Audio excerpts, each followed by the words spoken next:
ஆனா கடைசியா வேதனையா ஒன்று பதிவு பண்ணிட்டு போனாரு. கூட்டத்தில் பேசிக்கிட்டு இருக்காரு. மக்கள் பூரா ஓடுறான். இந்த கரூரில் ஓடுனான்ல, அது மாதிரி ஓடுனான். ஓடும்போது சொல்றாரு, ஓடு ஓடு நல்லா போ போ போ, கூத்தாடி பின்னாடி போ, அவன் கூத்தியாட்ட நாட்டை கொடுத்துட்டு போவான், ஓடு ஓடுனாரு. அவர் என்னைக்கு சொல்லிட்டு போயிருக்காரு, இன்னைக்கு நடந்து கொண்டிருக்கிறது, கண்ணுக்கு முன்னாடி நடந்து கொண்டிருக்கிறது. மொழி போர்ல மொழிக்காக செத்த தமிழ்நாட்டில் ஒருத்த மூஞ்ச பார்க்க செத்தா என்று சொல்வது எவ்வளவு பெரிய கேவலமடா, கேவலமடா. மூஞ்ச பார்க்க போய் செத்து போயிட்டாங்க. யாரும் பேச்ச கேட்க போல, அவனை பார்க்க போயிருக்காங்க. பார்க்க போய் செத்துட்டான். அவ்வளவு கொடூரமாடா இருக்கும். எனக்கு அந்த வண்டியை பார்க்கும் போதெல்லாம் இந்த ராட்சசன் படத்தில் ஒரு வண்டி வரும், tongue tongue tongue tongue tongue tongue tongue tongue tongue, ஒரு வண்டி வரும் பாருங்க, அந்த வண்டி மாதிரியே இருக்கு. அந்த வண்டியை பார்க்கும்போது 41 உயிர் போயிருக்கிறது. உங்களுக்கு பழி வாங்கணும்னா என்னைய பழி வாங்குங்க, அவங்கள விட்டுருங்க. சிஎம் சார் எப்படி சிக்கிருக்கோம் பாருங்க. வீரம் படத்துல நம்ம தல அஜித் சொல்லுவாப்ல, டேய் நீ ஆட்களை தொடரணும்னா என்ன தாண்டி தொடரா பார்க்கலாம் அப்படின்னு அவர் சொல்லுவாரு. ரஜகல்ல புல்லகல்ல அப்படின்னு ஒரு பாட்டு வரும்ல, அதுல சொல்லுவாரு. இவர் அதை பார்த்துட்டு அஜித் இருந்து காப்பி அடிச்சு, சிஎம் சார் நீங்க என்னைய தாண்டி அவர்களை தொடுங்க. யார் உன்னை தாண்டி தொட்டது? என் அன்பிற்குரிய மக்களை, சிரிப்பதற்கல்ல, கரூர் கண்ணன் சீமானும் நாங்களும் சென்றிருந்தோம். எல்லோரும் 41 பேர் செத்து போயிட்டான், 41 பேர் செத்து போயிட்டாங்க. இல்லை, 43 பேர் செத்துக்கிறான். 2 கர்ப்பிணி பெண், 8 மாத கர்ப்பிணியின் வயிற்றில் இருந்த சிசு, அந்த சிசுவின் மேலே 7 பேர் விழுந்து அந்த சிசுவும் சேர்ந்து செத்திருக்கிறது. 43 பேர் இறந்திருக்கிறான். உங்களுக்கு தெரியுமா? 4 வயது குழந்தை இறந்து போச்சு. எப்படி? மரத்தின் கிளை ஒடிந்து அந்த மரத்திலிருந்து மேலே விழுந்தவன் 4 வயது குழந்தையின் மேலே விழுந்து வயிற்றிலிருந்து குடல் வெளியே வந்து அவருடைய கண் மொழி பிதுங்கி செத்து போயிட்டாடா, செத்து போயிட்டாடா. பழிய தூக்கி போடுறான், பழிய தூக்கி. சைக்கோடா, சைக்கோடா. ஒரு சைக்கோ கிட்ட இத்தனை லட்சம் பேர் கூடி நிக்கிறான்னு சொல்லி தமிழ் சமூகத்துக்கு கேவலம், அசிங்கம், அவமானம், வெட்கம். எங்க அண்ணன் நெஞ்சில வெடிக்க வெடிக்க பேசுறாரு. தமிழர் ஒரு இனம் உண்டு, தனித்தேவருக்கு ஒரு குணம் உண்டு, வீரமும் மானமும் உயிரென்று பேசுறாரு. உலகத்துக்கு நாகரிகத்தை, பண்பாட்டை, கலாச்சாரத்தை, விருந்தோமலை கத்துக் கொடுத்த இனம். கீழடி ஆராய்ச்சியை ஆராய்ச்சியை பாருங்கள். யானை தந்தத்தை சீப்பி செய்தார்கள், இரும்பை உருக்கினார்கள், தந்தத்தை உருக்கினார்கள், தங்கத்தை உருக்கினார்கள் பேசுறாரு. அவர் பேசிக்கிட்டு இருக்கும் போதே ஒருத்தன் கூட்டத்தில் பிதிக்கிட்டாங்க, மெட்டி மிதிச்சிட்டாங்க, அங்க எல்லாரும் மயக்கம் போட்டு விழுந்துட்டாங்க அப்படின்னு NDTV ரிப்போர்ட்டர் கழுத்துல துண்டை போட்டு இழுத்துட்டு போயிட்டு இருக்கான். ஒரு மான தமிழ சீன பத்திரிகையில எழுதுறா, நடிகனை பார்க்க போய் 41 பேர் செத்து போயிட்டாங்க. சீன பத்திரிகை காரி துப்புகிறது. கேவலமா இல்ல? இந்தியாவில் எந்த எந்த மாநிலத்தில் நடந்திருக்கு? மோகன்லால் இல்லையா? மம்புட்டி இல்லையா? சல்மான் கான், ஷாருக் கான் இல்லையா? உலக நாடுகள்ல ஹாலிவுட் ஹீரோ டாம் குரூஸ் மிகப்பெரிய ஹீரோ. அவரை பார்க்க என்னைக்காவது கூட்டம் கூடி செத்ததா செய்தி உண்டா? இந்தியாவில் எந்த மாநிலத்தில் நடிகனை பார்க்க போய் செத்துருக்கிறான்? இன்னும் சொல்றான், விஜயை எதிர்த்து நீங்கள் பேசுவது திமுகவுக்கு சாதகமா போயிடும். மயிர்ல போவோம், மயிர்ல. டேய், நாங்க திமுகவையோ அதிமுகவையோ ஸ்டாலினையோ எடப்பாடியோ ஆட்சி அமைத்த வரலடா. நாங்கள் இனத்தில் காமராஜரை விட சிறந்த ஆட்சியை உருவாக்க எங்கள் சீமானை செந்தமிழன் சீமானை அருகிலே ஏத்த வந்த கூட்டம். இந்த கூட்டம் இது அறிவார்ந்த கூட்டம். எங்க பிரச்சனை என்ன? திமுக ஒரு நல்ல வரலாறு தெரிந்த ஒரு நோக்கமுள்ள தலைவன் உருவாக்கிய கட்சி. அது தடுமாறி போயிருச்சு. இது வரும்போதே தடுமாறி வருது. இது கட்டுப்பாடல்ல கூட்டம். இது கட்டுக்கடங்காத கூட்டம் அல்ல, இது கட்டுப்பாடு இல்லாத கூட்டம். இது கொள்கையற்ற, கொள்கையுள்ள கூட்டம் அல்ல, இது கூமுட்டை கூட்டம், இது தற்கொலை கூட்டம், இது ரசிகர் கூட்டம், இது கேடுகட்ட சைக்கோ கூட்டம். அதை உடைச்சு சுக்கு சுக்கா போடத்தான் நினைக்கிறோம் நாங்க. திமுக 1 to 1 எங்களுக்கு 1 to 1. யாராவது காட்டு திமுக இடுமோனன் கார்த்திக் மாதிரி, சல்மான் மாதிரி, பாத்திமா ஃபர்கானா மாதிரி, மதிவானம் மாதிரி, எங்க தங்கச்சி மகளிர் மாணவர் பாசை பொறுப்பாளர் திமுக காட்டுற. டேய், திமுக இப்படி ஒரு மேடை போட்டு நாங்க போட்டோம்னா அவன் 5 நிமிஷம் எங்களுக்கு தூக்கி தூர போட்டுருவோம். ஆனா உன்னைய வீழ்த்துவதாண்டா எங்களுடைய முதல் இலக்கு. 41 உயிர் போயும் அதை பத்தி கவலைப்படாம செட்டில்டா பேசுறாமா. செட்டில்டு 2 பட்டனை கழட்டி விட்டு மைக் போட்டா சினிமாட்டிக் ஆயிரும். இதுக்கு 11 மணி நேரம் ஆலோசனை பண்ணிருக்காங்க. வீக வகுப்பாளரை வைத்துக் கொண்டு கட்சி நடத்துறவன் இல்லை அண்ணன் சீமான். இந்தியாவுக்கே வீகத்தை வகுத்து கொடுக்க வந்தவன் எங்களுடைய அண்ணன் சீமான். அவருக்கு ஒரு இலக்கு இருக்கு. நான் சாத்தியமற்றதை செய்ய மாட்டேன்னு சொல்ல வந்தவர் இல்லை எங்கள் சீமான்.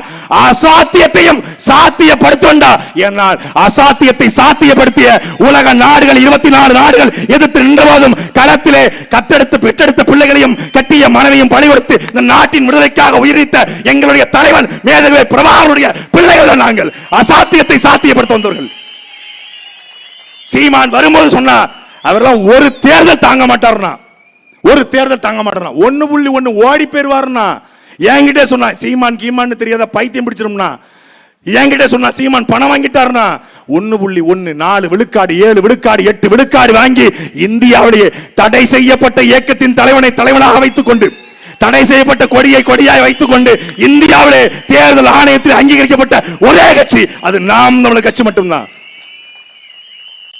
என் தம்பி இடுமானம் காத்தி சொன்னான், களத்தில் வைத்து எதிரிகளை வீழ்த்துவோம், களத்துக்கு வருவதற்கு முன்பே உதிரிகளை வீழ்த்துவோம் என்று. இந்த உதிரியை வீழ்த்தணும். இதை விட்டணும் வைங்க, இன்னும் பல நம்முடைய அண்ணன்மார்கள் நம்ம அக்காமார்கள் என்ன பாவம் பண்ணிச்சு. அந்த 9 வயசு குழந்தை, 4 வயசு குழந்தை, 1.5 வயசு குழந்தை, ஒரே குடும்பத்தில் 2 பிள்ளை, ஒரு தாய் செத்து போச்சு. அவன் கதற கதறு எவனுக்கும் கேட்கல. இரக்கமற்ற ஒரு கூட்டத்தை உருவாக்கிட்டாங்க. இரக்கமற்ற ஒரு கூட்டத்தை. கொள்கை எதிரி பாஜக, அரசியல் எதிரி திமுக, பாசிச பாஜக, பாயாச திமுக. இப்போ ஒரே அடி, ஒரு அடிதான், ஒரு வழக்கு போட்டான். புஷியானந்த் எடுத்தேன் பாரு ஒரு ஓட்டம்னா, ஒரே வழக்கு. ஆதவ அர்ஜுனா நான் உசுருக்கு ஒரு ஆபத்துனா கடல் மேடி ஓடுவேன்டா என் கொய்யா அப்படின்னு ஓட்டான். ஒரு வழக்கு. டே 224 வழக்குடா எங்க அண்ணன் சீமான் மேல. 224 வழக்கு. இந்த சாதாரண ஒரு சைபர் கிரைம் வழக்குக்கு நீ பயந்துட்ட. சைபர் கிரைம் வழக்குக்கு அமித்ஷாக்கு போன், ஜி மேரே ஆப்னே ஜி ஓ கோன் ஹே கோனை சமாது பண்டிகை காலத்துல கோயிலுக்கு வெளியே வைப்பாங்க, நகி பேட்டா பேட்டா எங்கம்மா தர்றாங்கன்னு பேசிட்டு இருக்காங்க. ஒரு வழக்குக்கு அமித்ஷாக்கு போன், ஒரு வழக்குக்கு அமித்ஷாவுக்கு. தெரியுமா உங்களுக்கு, இந்தியாவினுடைய உச்சபட்ச அதிகாரம் படைத்த அமைப்பு எதுன்னு சொல்லுங்க? தேசிய புலனாய்வு முகமை. இந்தியாவுடைய உச்சபட்ச அதிகாரம் படைத்த அமைப்பு. யாரை வேணாலும் தூக்கலாம், எப்ப வேணாலும் தூக்கலாம், எப்படி வேணாலும் விசாரிக்கலாம், என்ன வேணாலும் பண்ணலாம். என் வீட்டுக்கு, என் தம்பி இடுமானம் கார்த்திக் வீட்டுக்கு, எங்களுடைய சகோதரர் மதிவான் வீட்டுக்கு, தம்பி தென்னக விஷ்ணு வீட்டுக்கு ரைடு வந்தது. எந்த தலைவனாவது இப்படி சொல்லி பார்த்திருப்பீங்களா? என்னையே வந்துருச்சு. எங்க அண்ணனுக்கு போன் பண்றேன், ஆனா என்னையே வந்துச்சு, போயிட்டு வாடா. என்னடா பெரிய என்னையே, என்னடா பண்ணிடுவாங்க, போயிட்டு வாடா. என்னடா எடுத்தாங்க வீட்டில்? உங்க புத்தகத்தையும் தலைவர் புத்தகத்தையும். வேற நம்ம வீட்டில் வேற மயிரா இருக்கும், போடா. பெட்டெல்லாம் தூக்கி பார்த்தாங்க, கிச்சன்லாம் உருட்டினாங்க, மளிகை ஜாமா தான் இருந்துச்சாங்க. விசாரணைக்கு போனோம். விசாரணைக்கு போயிட்டு வந்து திருப்பி அழைச்சு, போயிட்டு வாடா, தைரியமா போயிட்டு வாடா, என்னடா பண்ணிடுவாங்க என்று. முடிஞ்சா என் வீட்டுக்கு வர சொல்லுடா, அப்படி நான் சொன்னதை அதிகாரிட்ட சொல்லிட்டு வாடா என்று சொன்ன ஒரே தலைவன் எங்களுடைய அண்ணன் சீமான். ஏன்டா என்னை அதிகாரி கேட்டாங்க, எதுக்கு உங்க கட்சியினுடைய உறுப்பினர் அட்டையில தலைவர் படம், உங்க தலைவர் படத்தை வச்சிருக்கீங்க, பிரபாகரன் படத்தை வச்சிருக்கீங்கன்னு கேட்டாங்க. இதை எங்க அண்ணன்ட்ட கேளுங்க அப்படின்னு. அவர்கிட்ட கேட்க முடியாதுன்னு உங்ககிட்ட கேட்குறோம். அதை மட்டும் கொஞ்சம் நீக்க சொன்னீங்கன்னா இந்தியாவிலே நீங்க ஒரு ஜனநாயக கட்சியா மாறிடுவீங்க அப்படின்னு. அவர்கிட்ட கொஞ்சம் சொல்லுங்க, அவர் கட்சி நடத்ததே அவருக்காகத்தாங்க, நீங்க அவர்கிட்ட சொல்லுங்க. சிரிச்சாரு. அது சொல்ல முடியாம தான் உங்ககிட்ட சொல்றோம்னாரு. அதுதான் எங்களுடைய அண்ணன். ஈரோடு கிழக்கு தொகுதி இடைத்தேர்தல் பிரச்சாரம் 2013 பிப்ரவரி மாதம். திமுகவுக்கும் எங்களுக்கும் நேரடி சண்டை. இதே போல கரூர் கேங் ஆளை கொண்டு நிப்பாட்டி எங்களுடைய கட்சிக்காரனை மண்டையை உடைத்தார்கள். அண்ணன் அன்புத்தன் சொல்லி மண்டை உடைக்கப்பட்டது. நேரடி சண்டை. எஸ்பி வந்தாரு, கலவரம் ஆயிரும், சீமான் கிளம்புங்க அப்படின்னாரு. எங்க அண்ணன் என்ன தெரியுமா சொன்னாரு? பதிவாவில் ஊடகத்துல, ஏய் நீ ஏதோ என்னை பத்தி சொன்னியாம்ல, நான் ஜெயிக்க மாட்டேன் அப்படின்னு சொன்னியாம்ல, நீ என்ன பத்தி நினைச்சிட்டு இருக்க? நீ அவரு பேச வந்தது இந்த கலவரத்தை, அவர் எஸ்பி வேற எங்கேயோ சீமானை பத்தி பேச, நீ என்ன யாரா நீ என்னை பத்தி பேசன்னு கேட்டாரு. தெரிச்சுட்டான் எஸ்பி, தெரிச்சுட்டாரு. அதுதான்டா தலைவனுக்கு அழகு. என் தம்பி 2017 விக்னேஷ் மரணம் அடைஞ்சிட்டான் காவிரி பிரச்சனையில. விக்னேஷ் மரணமடைந்து நாடு முழுக்க சீமான் இனவரியை தூண்டுகிறார், கலவரத்தை தூண்டுகிறார், சீமானை கைது செய்யுங்கள் என்ற குரல் எழும்புகிறது. ஜெயலலிதா முதலமைச்சர். எந்த ஜெயலலிதா? அம்மா அணிலாயிரம் மாறிடுவோம்மா, அந்த அம்மா. எங்க அண்ணன் அப்படி நிக்கல. ஏண்டா நாங்கள் பேசுவதே இனவரி, எங்களுடைய கூட்டத்தில் ஒருத்தன் இறந்து போனது இனவரியை தூண்டி இறந்துட்டான்னா ஜெயலலிதாவுடைய கைதுக்கு 100 பேர் செத்துருக்கான. ஜெயலலிதா அன்னிபெசன்ட் அம்மையாரா, ஆங் சாங் சூகியா என்று கேட்டாரா?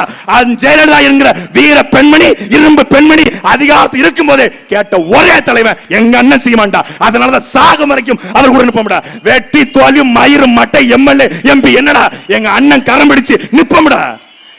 எங்களுக்கு வேலம்.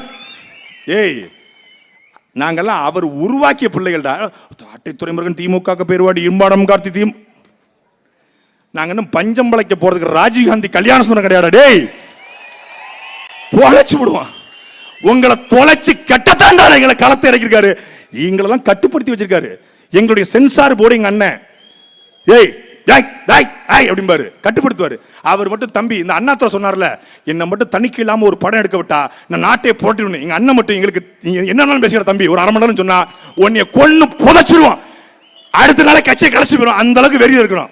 ஏன் களத்துல போய் மக்களை பார்க்கிறோம். எல்லோரையும் விமர்சித்தார்கள் தாவேகா. யார் யாரெல்லாம் தாவேகா விமர்சித்தோ அவங்க எல்லாரும் கருவில் நின்னாங்க. ஆனா அவர் இல்ல. இவர் தான் தலைவரா? விக்னேஷ் இறந்து போயிட்டான். அதை மட்டும் முடித்து. விக்னேஷ் இறந்து போயிட்டான் காவிரி பிரச்சனையில்.